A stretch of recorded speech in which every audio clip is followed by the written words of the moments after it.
Hi everybody, today I am talking with Anne Skinner, who is a wonderful creative artist and I've known for almost a year and a half now. And yeah, we've been on quite a little transformational journey together. That's the operative word.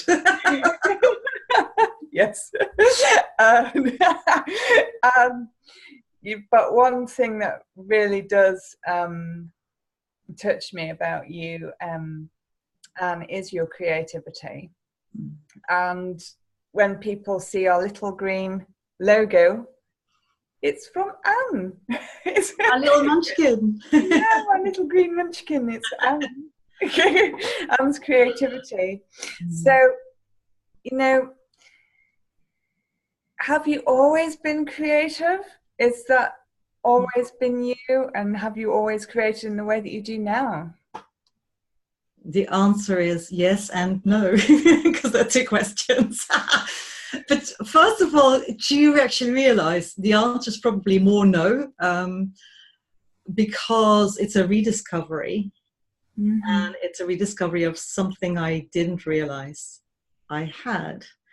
And this is the first time that I've actually been introduced as a creative artist. So I'm like really,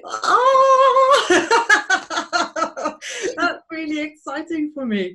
And that shows you how new this is to me still. I started my doodling, as I call it. I call myself a doodle artist, maybe just to keep it a little bit small because I'm still trying to, fit that jacket of being an artist. But only really since you and I met each other, not long before that, is when I started to doodle. But as a child, I loved colouring. And to the extent that I won competitions. So I obviously always loved it, and I always loved colours, but I always thought I couldn't draw. So I never pursued it at all until only 2 years ago when I fell into it. Yeah, and you fell into it beautifully because I don't know if you have any examples. Do you have any examples of your work there, Anne, to show us at all?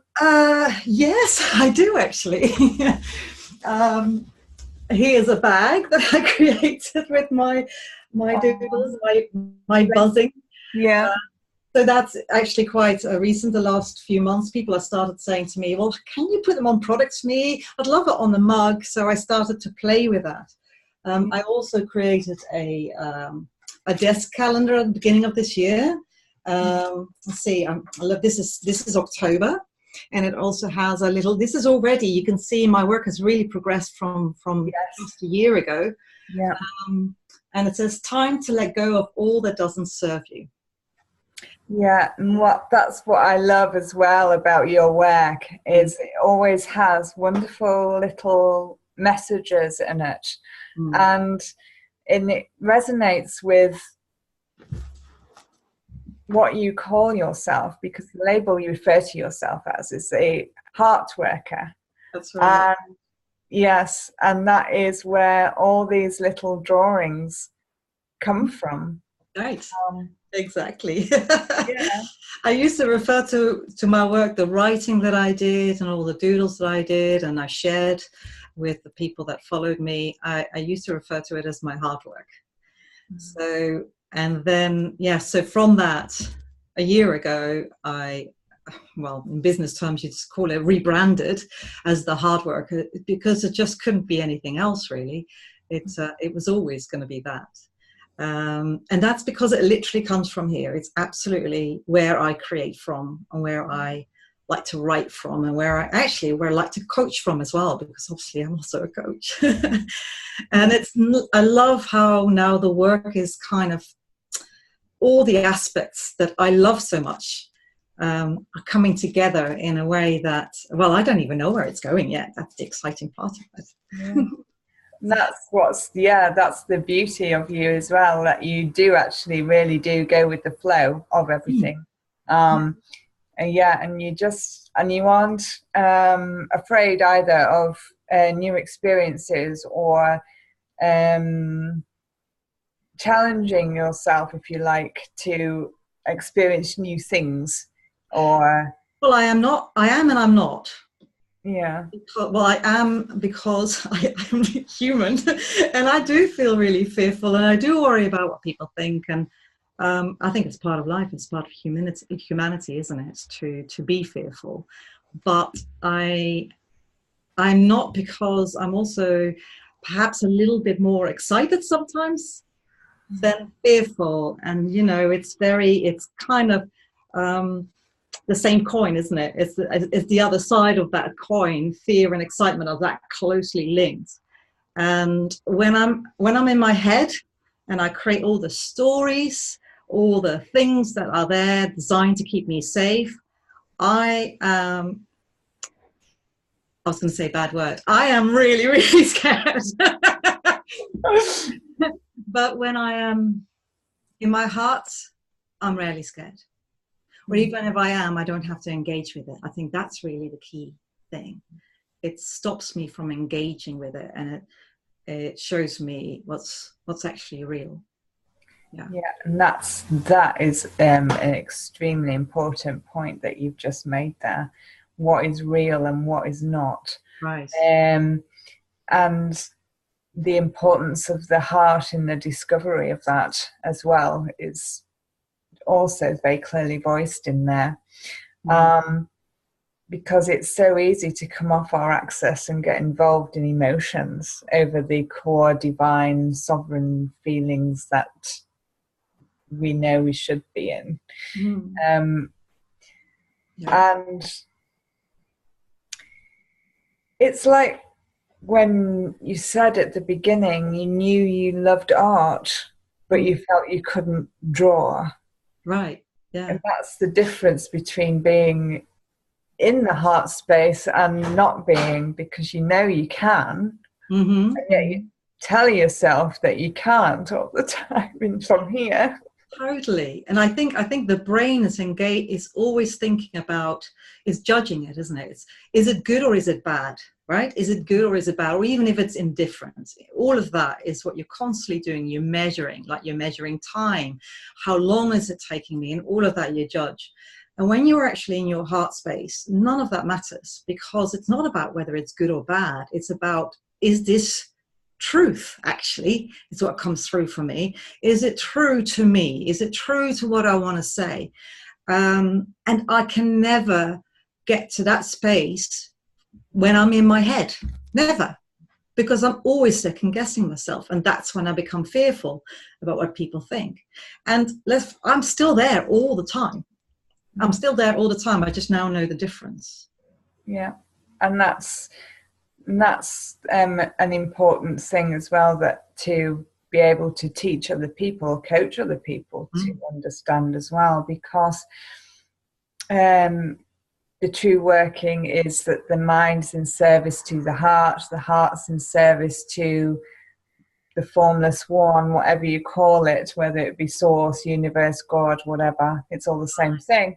Nice. So that's kind of the workings of it. And you encompass that in how you work, but can you just tell people how you work with people, you coach and work with them when they come to you? I've been working as a coach for about 10 years, and I have tools. I've studied your NLP, and I've studied this, and I've studied that, and the 3 principles, and all of that. And I've come to realize that it's actually 3 guiding principles that I use actually in life. I use it in coaching. I use it when I create, and they are so simple because really it's a state of being. And they're called, I'll share them with you and our audience, is to be present. To be present. We all know about that. Most of us have heard, or if not read, the book, The Power of Now. To me, it's be present. Be present with what's actually real for you right now in this moment. whether it's real or not, right? What are you noticing right now? So this is all about noticing and not running away from whatever it is you're noticing. And then be present. So then when we notice what we're noticing, we suddenly start to judge all of those things. So the second key is to be kind. Simple. It's so simple. Is to be kind and loving and compassionate to ourselves and each other as well. It starts with ourselves. And then the third one is to be curious. And this is sometimes what we do is we're present and then we're kind to ourselves, but then curiosity comes in and we start to analyze. Well, you know, the word analyze has got anal in it. so what we do, and I'm very good at this, is we go in our heads and we try and analyze what's going on. And that's where I see curiosity differently. Curiosity for me is a state of wonder. It's like, wow, I wonder. And immediately when you say those words, you get into a different space. It is the wonder that's answered by your heart and not by your head. And so those are the keys, and I bring them in my coaching. And by that I mean it's actually how I like to show up as a coach. So to bring myself in that state. And by doing that, I help people go there as well. And that's the place of magic, really. Anything can happen there. Anything. Yeah, absolutely. Because it is a space that is nothing and yet everything at the same time. A bit like time, right? Yes. Nothing and everything at the same time. Yeah, it is. And it's so hard to describe because it is it's not something you can touch, as you say. You know, it's nothing and everything. And so it has to be experienced. But I'm sure we all have experienced it because it's kind of like a state of gratitude. Okay? It's when we're connected to ourselves and when we remember what is important. And that's kind of what I help people do. I help people remember what is important, because quite often people come to me with questions of overwhelm, time management. I can't tell you how many people want time management. That's because we're overwhelmed and we're trying to do, well, too much, let's face it. But because everything is important. And when everything is important, how do you then discern what is essential? Mm-hmm. So that is, you can't find that from here. You've got to go here.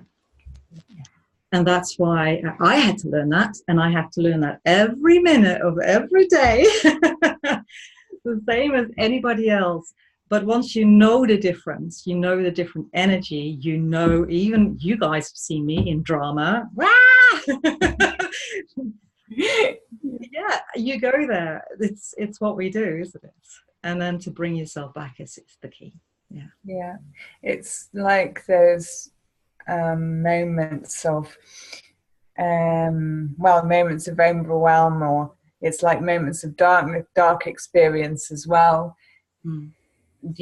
Through experiencing those kind of trauma moments, if you like, you also connect with the pureness of the light or the oneness and that wonder space, and that gratitude. And it takes you to a higher place of understanding. That's it. Yeah. That's it. And that's why all the tools in the world will not get you there, but they may help you to see a different perspective. So I don't want to poo-poo the tools at all, because they can be incredibly helpful to understand some consciousness. But most of the time, all what we want really, what we need desperately, is to be heard, to be witnessed, to be seen, and to be felt. And even when I work with company leaders, and they come in with a big problem, when we have a moment where you're in that space of silence, actually none of that really matters. The problem's gone because it doesn't even exist. Because the question might not have even been the right one. And if it was, then the answer presents itself when it needs to. Yeah. Yeah. And this is what humanity as a whole needs to learn, the power of silence, the power of stillness. And Hard. it's, yeah, But it's a simple truth, it isn't it? is. I think you're right. It is a simple truth. And this is why to be present is one of my keys, because in presence you reconnect. But it's uncomfortable because you don't want to feel the pain. You don't want to feel the discomfort. Yeah. A lot of people find initially, because you've got to clean out, a lot of people find the initial truth disturbing, and they don't want to initially look at it, do they? This is why kindness, this is out of the three, what people need the most is kindness. Yeah.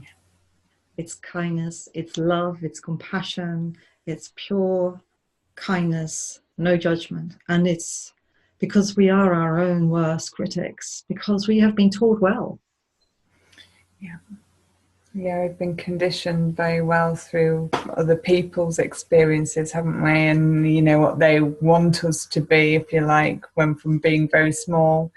And then it's like you have to discover who you rediscover Right. who you are. Absolutely. I think that's what most of us are trying to do for most of our life, right? To get back to who we are. And yeah, who are you? You introduced me as an artist. Yes, I am. But 2 years ago, I wasn't. And I was. Yeah. And that's the weird thing, isn't it? To start to understand you are it the moment you choose it. And it's wonderful as well, an important point that from the beginning of the interview to when I introduced you as a creative artist, you connected with how you always coloured in when you were a child, and going to the sense of gratitude that you spoke about, the wow factor, the wonder moments. I always refer to that as childlike wonder.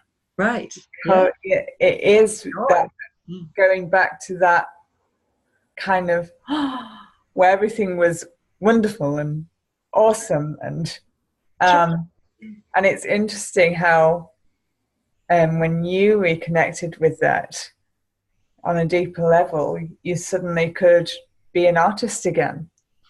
Even more so than you probably were as a child. You were instantly drawing. Right. Exactly. And as a child, yeah, absolutely. That's all I wanted to do. In fact, I met a very old friend of mine who we actually met when we were 4, something like that, and we're still really good friends now. And when I started on this artistic journey that I'm going through right now, she said, yes, and I'm not surprised, because whenever I visited your house, all you were doing is you're sitting at the table and you were coloring. That's what you were doing. And I have no recollection of that. I have no recollection of that. Interestingly enough, what I have recollection of is winning prizes. And that just shows something, doesn't it? It shows that I had a real need to be okay. Yeah. Even as a child, quite young, I needed that recognition at some level, because I was must have been quite insecure in that sense. And that's such a huge difference now. I am older, so that helps. But I think the real key is total letting go of the judgment of whether art is good or bad. Art is not good or bad. It's always about truth. And the moment I got that, I really got that, I heard that, I felt it, is when it became so much easier and it started flowing. Yeah. That's wonderful. And you touched on a very important point there. Humanity's need for recognition, to be acknowledged, to be seen, one of our human needs. Certainty and significance. Well, there's a number of others, but these are the two key things. If I look at the clients that I work with as well, if a client has challenges in some ways, we quite often what we're finding is that there is a need for significance and there's a need for certainty, and there is a need from a place of lack, so we're trying to fulfill it from a place of lack rather than understanding that actually there is abundance. And if we're actually approaching and getting significance and getting a sense of certainty, understanding that actually life is pretty abundant, that the lack is perceived, then it can turn itself round, and it becomes a very, very different way of feeding those needs. You won't be doing it from a fearful place, but you'll be doing it from a, as you said, joyful place. Yeah, joyful place. Yeah, and that heartfelt place, which is where you come from. You're the Heartworker. So right, and quite interesting what you just said now. I just did a video this week for my community, and the video is about how do you value yourself? And with my videos, what I usually do is actually think about what is it actually that I think about that. What part of me is still struggling with that? And what I realized is when I was looking for a tagline for the Heartworker, for my doodle art, for when I sell it and my products, I was looking for something that would describe it really simply.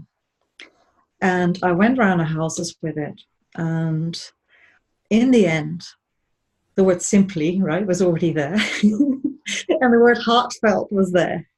And it became simply heartfelt. And the thing is with that, this is what I find so funny. My brain immediately went, yeah, but that's too simple. That's not good enough. What does that mean?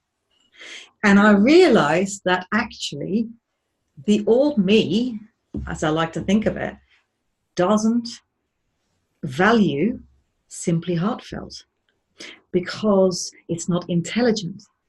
And I grew up valuing intelligence and everything to do with that, not understanding that intelligence comes in different ways, But so we're so conditioned to think like and judge and value things with those old patterns that I'm sure you've spoken to many, many other, interviewees about. But I see that in myself still. It comes in layers by even just as simple as trying to find a tagline. Like, wow, I'm judging that. That can't be good enough. But it is perfect because it's truth. That's why it's right. Yeah. That is what I am. I am simply heartfelt. And that is what comes through. So why call it anything else? It was basically I'm saying I didn't want to be me. Right? I didn't value that. Yeah. When I saw that again, I'm like, wow, that's interesting. Yeah. Yeah, I mean, that happens with so many of us as well. It's because, society kind of imposes so many things onto us that it takes sometimes the real harsh truth of that sort of judgment to really, as I say, the negatives, if you want to call them that, put you in touch with the pure positives in the counterpoint. Yeah. If you're willing to go, if you're willing to see, if you're willing to be present with it and willing to look at it with love. Yeah. That's an important point of restoration process as well, I think, with humanity, is the recognition of just to love more. And if they've you know, feel so closed off from that, just as you said as well, just to initially be kind to one another and then go and see what comes up with that. Because once you make the choice, all these little judgments and things that we've put ourselves down with just naturally pop up anyway, like the layers of an onion to come off, don't they? Keep going, I'm sure, until I die. Yeah. Yeah. Yeah, it's just the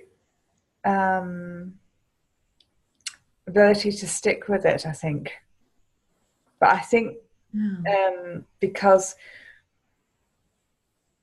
I've seen quite a lot of people start on a journey and then as soon as they've hit a fence, they stop. Yeah. Say, oh, that's not worked. Yeah.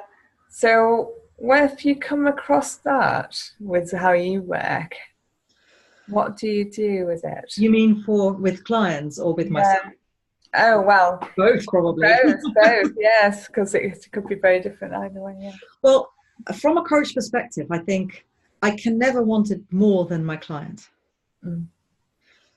So that's, I'd like to say that up front. So I'm not somebody who pushes or pulls the client. It's my way of working would be to show the light, really.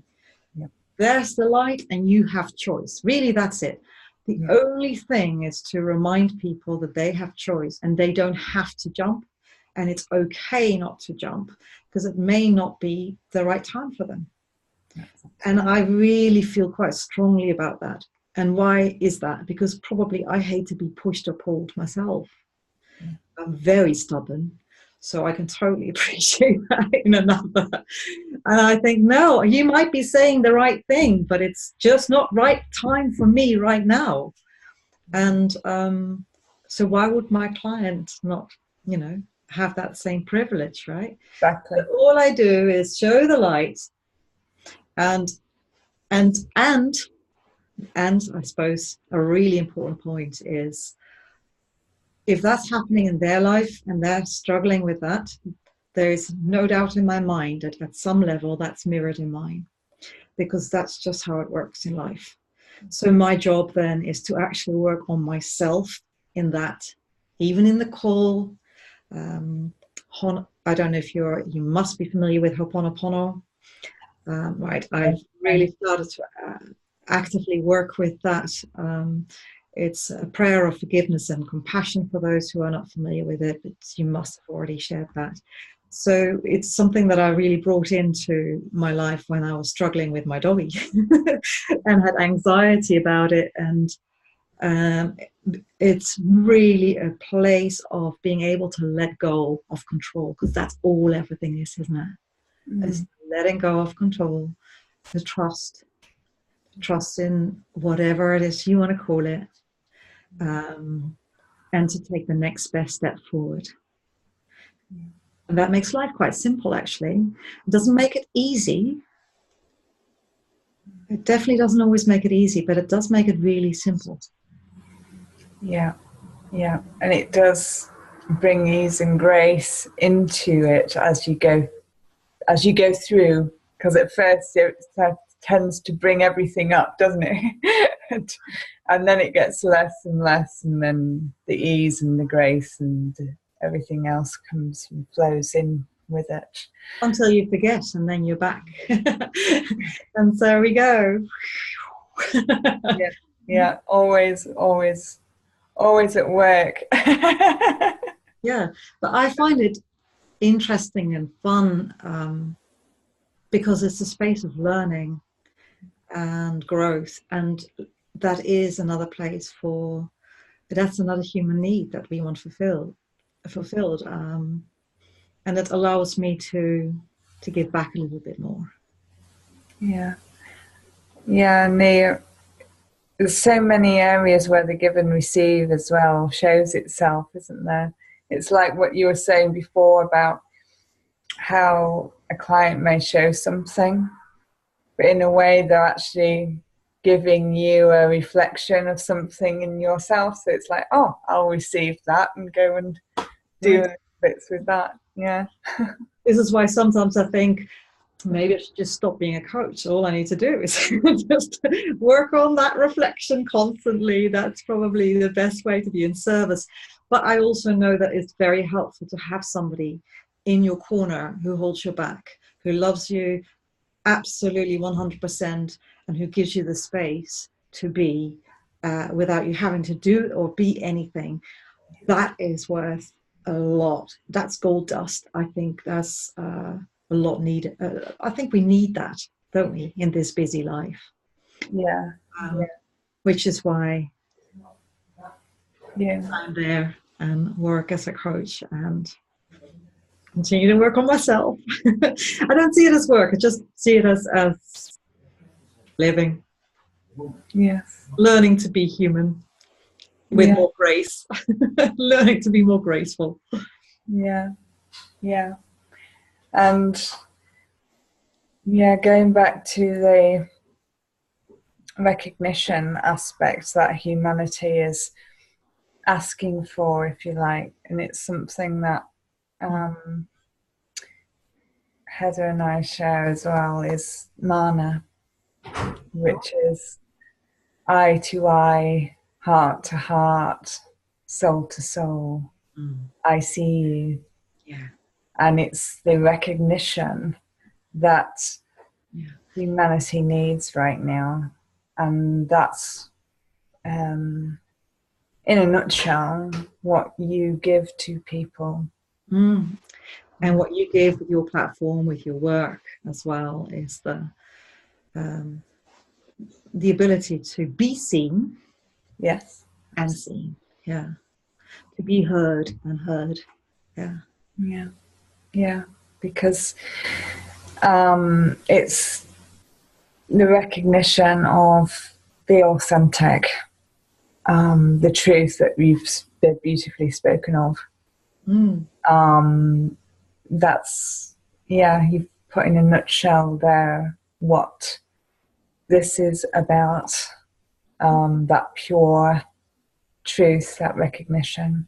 And it's such a joy to have you here and sharing your beauty with us and your wonderful art. Creativity. That's not mine, by the way. It's by a lovely lady called Charlotte Turner. I like to call it the Charlotte Turner. I laugh. I'm sure she inspired me in some way with that. Well, actually, because when I first saw it, I asked you if it was yours, because I just the way some of the lines are. Yeah. But I fear not. No. I use an iPad. I haven't got progressed yet to paint. And iPad's very forgiving, you see. But for me, it comes back to creativity and art, isn't it? It's nothing more. I think this is life, really. It's an explanation of life. It's nothing more than just showing up and expressing what your heart wants to say. And that is whether you do that by creating a business or whether you do that by creating art or anything else. It's, are you expressing what your heart wants to express? And if you're not doing that, there will be a little part of you that will go and your soul will be knocking. You'll be knocking, and if you're not listening, your body will sure as heck tell you sooner or later. Yeah. Listen. It's certainly true.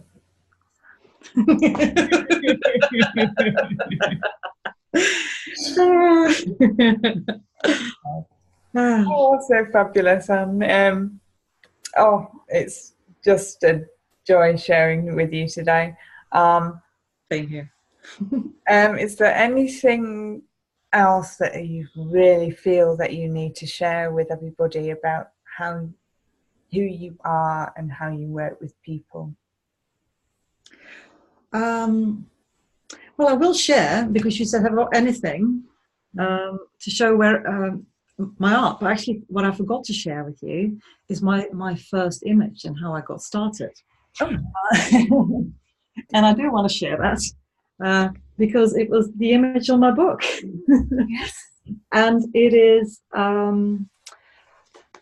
this is a really good sign for if you don't know, what you want to do in life and who you want to be in life. I would say just follow the breadcrumbs, right? Just follow the light, follow the breadcrumbs. This is something that happened because I wrote my book, The Art of Contribution, but I couldn't find an image that fit the front page. And I went through hundreds and hundreds, and I just couldn't comes back to truth. I couldn't choose one that actually was genuinely saying, this is what I wanted to say. And I thought, let me just put it down on paper. This is what I wanted to say. It's like, I stand for contribution. I stand for making a difference in the world. That's what I stood for. I had no idea what it meant at that time, but I really, I stood for it. And I doodled it. And look at it, seriously. I mean, that's rubbish, right? That's not very good. What my brain would say. But my heart says it's perfect, because that's exactly what I wanted it to say. And I just wanted to show that to those who think, well, I can't draw, or those who think, well, I can't be this or I can't be that. That's why we were there earlier as well. You can. The only thing you have to do is to let go of what you think it should be. Yeah. And just go there with some fun, with playfulness, with joy and curiosity, and lots of kindness for yourself. Play like a child. Yeah. And Shona, always such joy to be with you. You exude joy, and Heather, lovely to meet you. Oh, it's always lovely to spend time with you as well, Anne. And if anybody wants to connect with Anne, you can see all her links and things through our website, itsatoughworldouthere.com, and you can connect with her and connect with your wonder and your creativity and splash out. I love that. Thank you. Oh, thank you so much. Thank you both for having me here.